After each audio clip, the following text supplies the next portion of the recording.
I think golfing is actually pretty fun. It's impressive.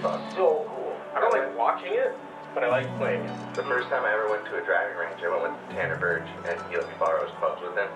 And I swung once, and the club just went flying. Oh, no and way. And I was a total mistake. It wasn't even like my club. That club was gone. Could not find it. That reminds me when I first played baseball.